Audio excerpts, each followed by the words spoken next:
오늘 아침에 우리에게 주신 하나님의 은혜의 말씀은 마가복음 2장 21절에서 28절까지의 말씀입니다. 다 같이 합독하도록 하겠습니다. 생배 조각을 낡은 옷에 붙이는 자가 없나니 만일 그렇게 하면 기운 새 것이 낡은 그것을 당겨 헤어짐이 더하게 되느니라. 새 포도주를 낡은 가죽 부대에 넣는 자가 없나니 만일 그렇게 하면 새 포도주가 부대를 터뜨려 포도주와 부대를 버리게 되리라. 오직 새 포도주는 새 부대에 넣느니라 하시니라. 안식일에 예수께서 밀밭 사이로 지나가실새 그 제자들이 길을 열며 이삭을 자르니 바리새인들이 예수께 말하되 보시오 저희가 어찌하여 안식일에 하지 못할 일을 하나이까. 예수께서 가라사대 다윗이 자기와 및 함께 한 자들이 필접되어 시장할 때 한 일을 잃지 못하였느냐. 그가 아비아달 대제사장 때 하나님의 전에 들어가서 제사장 외에는 먹지 못하는 진설병을 먹고 함께한 자들에게도 주지 아니하였느냐. 또 가라사대 안식일은 사람을 위하여 있는 것이요 사람이 안식일을 위하여 있는 것이 아니니 이러므로 인자는 안식일에도 주인이니라. 아멘. 하나님의 말씀입니다. 마가복음 2장 21절에서 22절에 성도님들께서 잘 아시는 그 말씀을 예수께서 하셨습니다.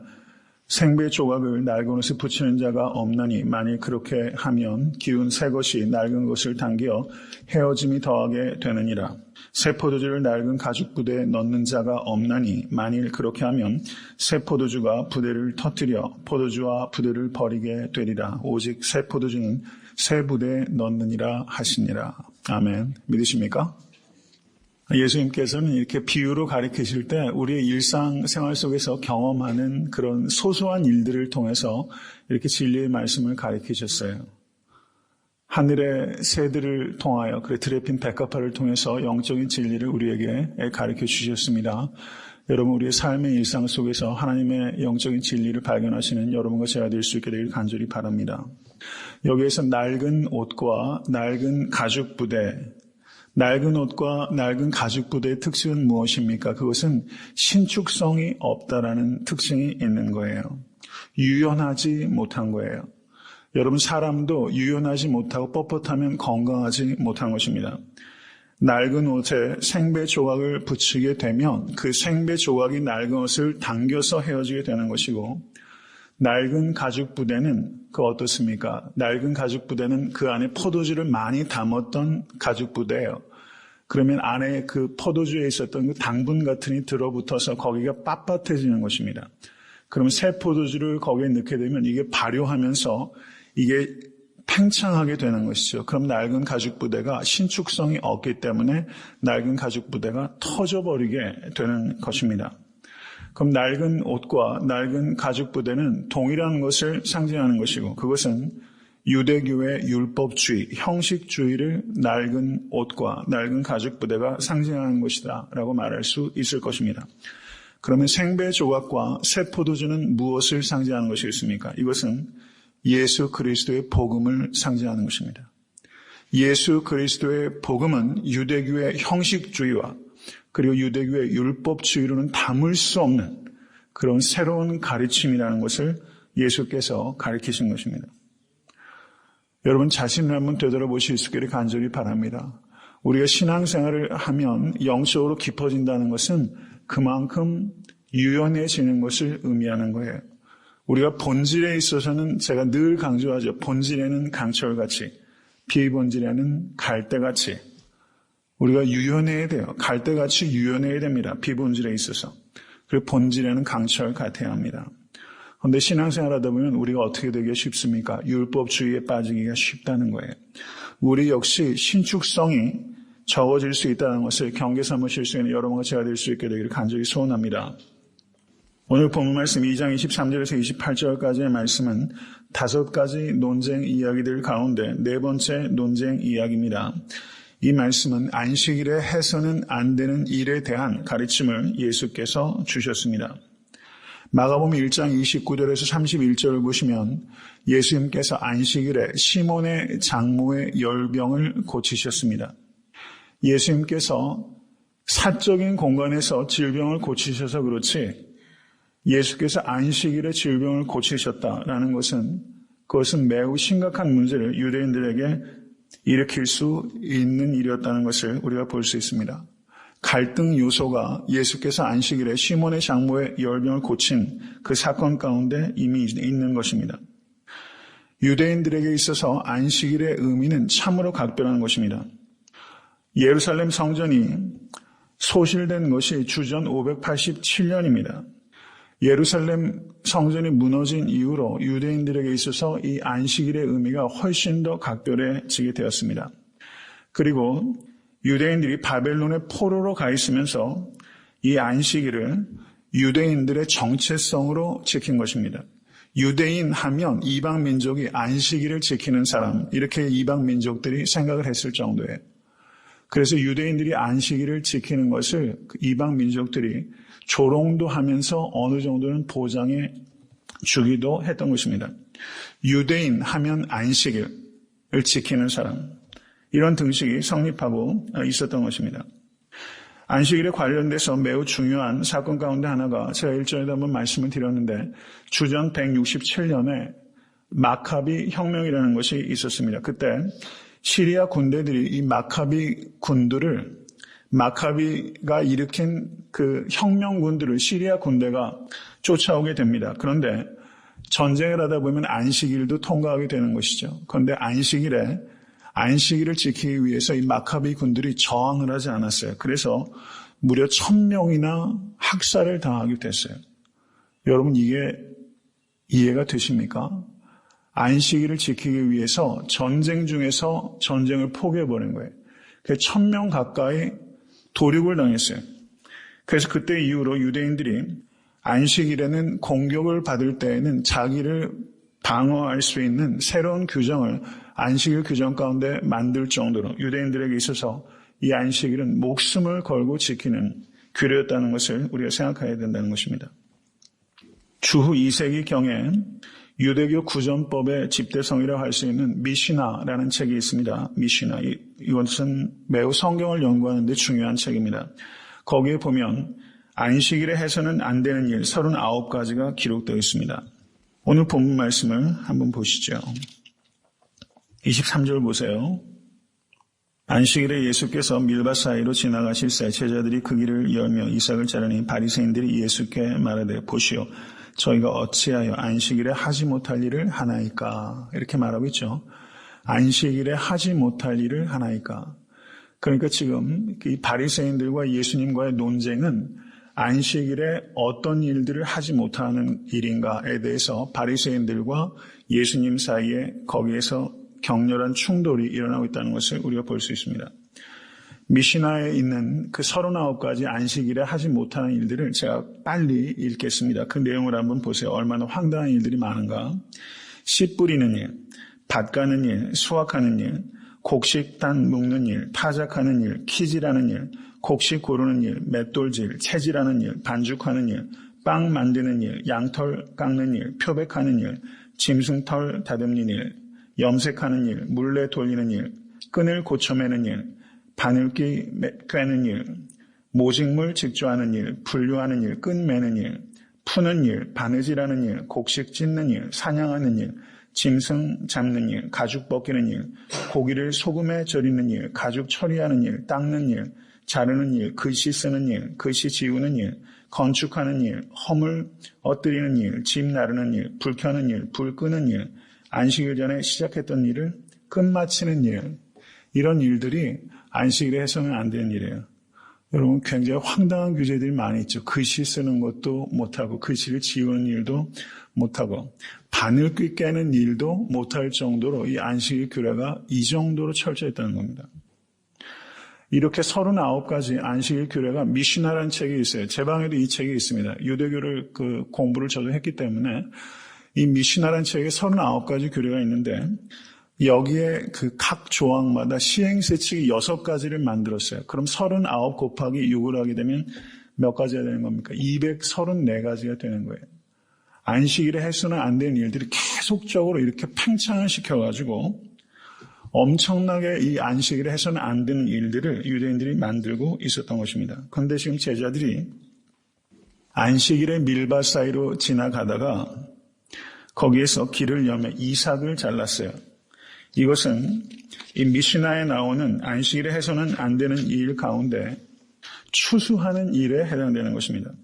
신명기 23장 25절을 보시면 내 이웃의 곡식밭에 들어갈 때 내가 손으로 그 이삭을 따도 가하니라. 그러나 내 이웃의 곡식밭에 낫을 대지 말지니라 라고 말하고 있어요. 다른 사람의 밭에 들어가게 되면 손으로 이삭을 따는 일들은 허락받았던 거예요. 배고픈 사람에게는 손으로 따서 이삭을 먹는 일들은 용인이 되었어요. 그런데 낯을 대서 남의 이삭을 따는 일들은 그건 도적질에 해당되는 거기 때문에 허락을 되지 않았습니다. 그러니까 지금 제자들이 다른 사람 밭에 이삭을 손으로 따는 일은 죄가 아니에요. 그런데 그 일을 언제 했기 때문에 죄가 되는 겁니까? 안식일에 했기 때문에 문제가 된다. 지금 바리새인이 그것을 문제 삼고 있는 것입니다. 이 바리새인의 태도를 통해서 우리가 되돌아봐야 되는 것은 여러분 신앙생활을 하면은 우리에게 열심이 필요합니다. 여러분 열심히 있는 신앙생활 하실 수 있게 되기를 바랍니다. 그런데 내가 가지고 있는 종교적인 열심이 하나님을 전혀 기쁘시게 하지 못할 수 있다는 것을 우리가 깨달아야 돼요. 내가 열심을 내고 있다는 것으로 충분하지 않아요. 내가 열심을 내는 만큼 하나님의 일을 방해할 수도 있다는 것을 우리가 깊이 깨달아야 됩니다. 안식일에 이삭을 따서는 안 된다는 종교적인 열심을 바리새인이 발휘했어요. 그런데 그것이 하나님의 뜻을 정면으로 반대하는 일이 될 수 있다는 것을 우리가 깊이 생각해야 된다는 것입니다.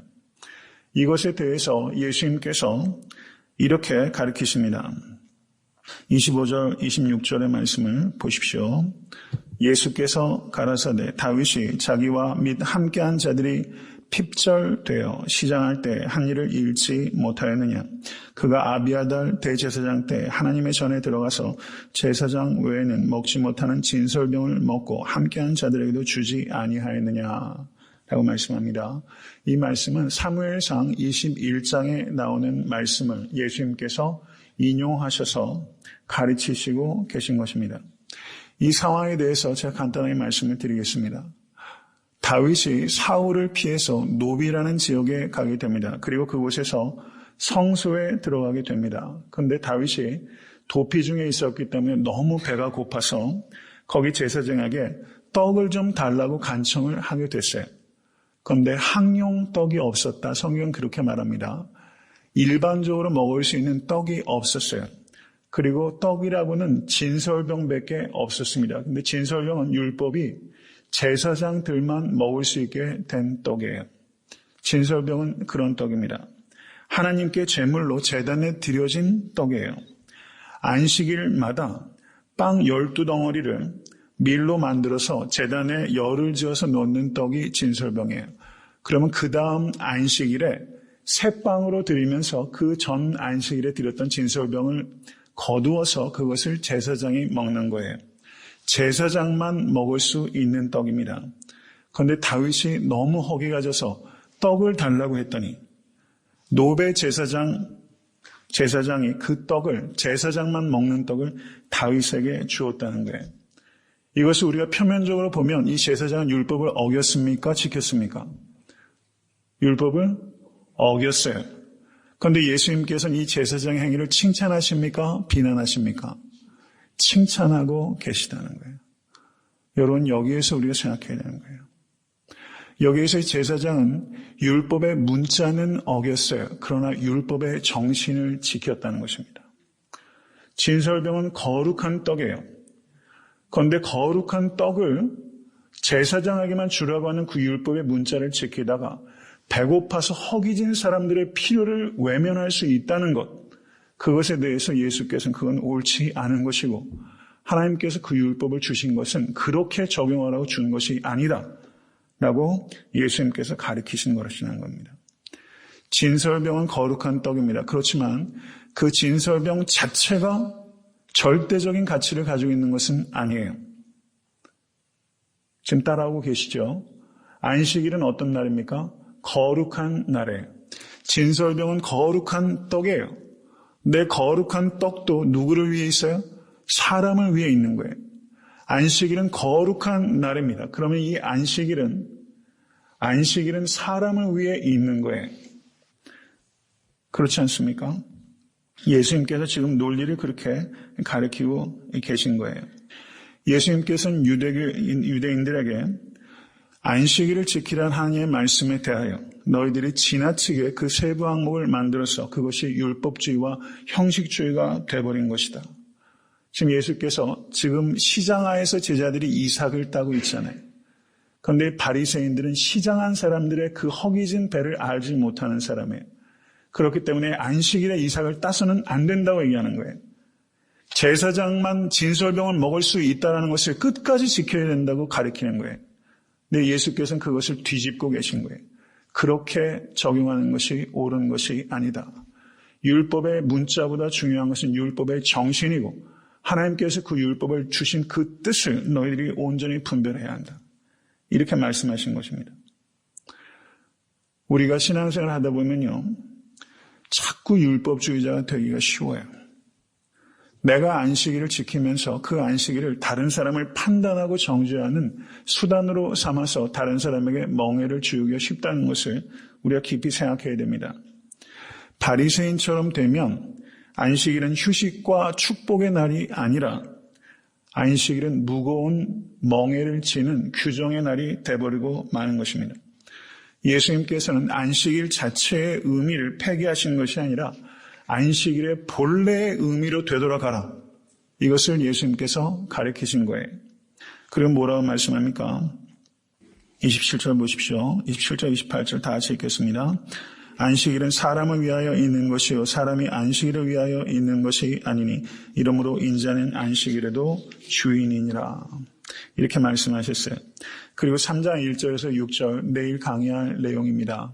예수님께서 안식일에 누구를 고치셨어요? 안식일에 손 마른 자를 고치셨어요. 안식일에 배고픈 자를 먹게 하셨고 안식일에 병든 자를 고치셨어요. 그러면 지금 예수님께서 안식일은 사람을 위하여 있는 것이다 라는 이 가르침을 3장 1절에서 6절의 내용을 통해서 예수님께서 실제 예를 통해서 그 가르침을 우리에게 더 심화시켜 주신 것이다. 이렇게 볼 수 있다는 것입니다.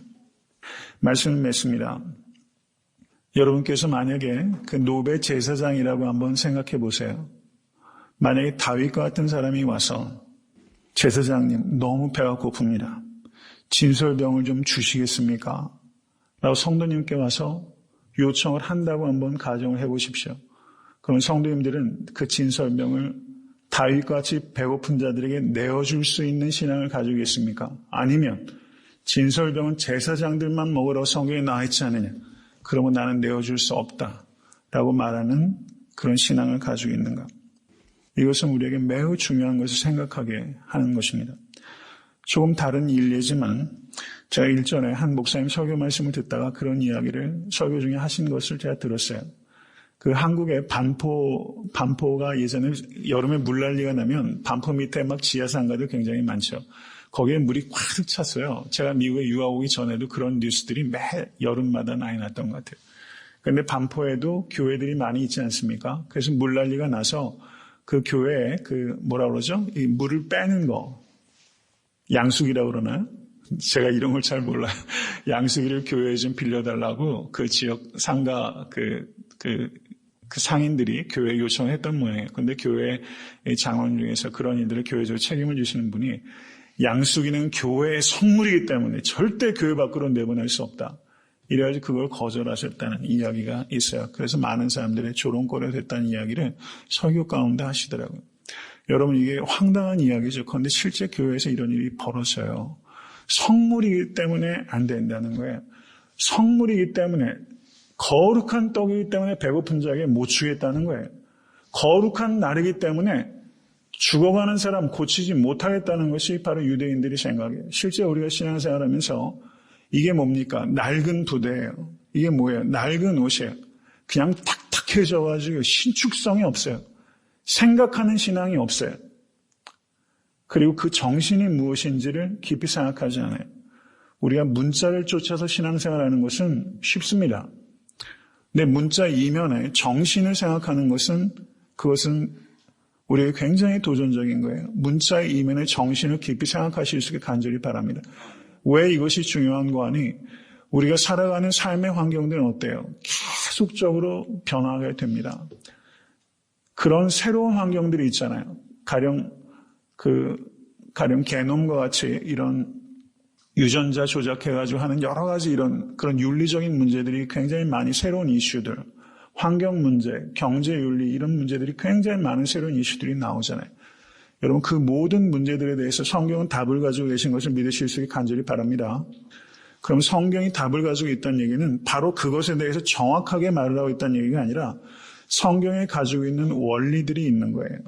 그 원리들을 우리가 이해하면 우리가 부딪히는 모든 새로운 환경에 이 성경 말씀은 거기에 적용할 수 있는 것입니다.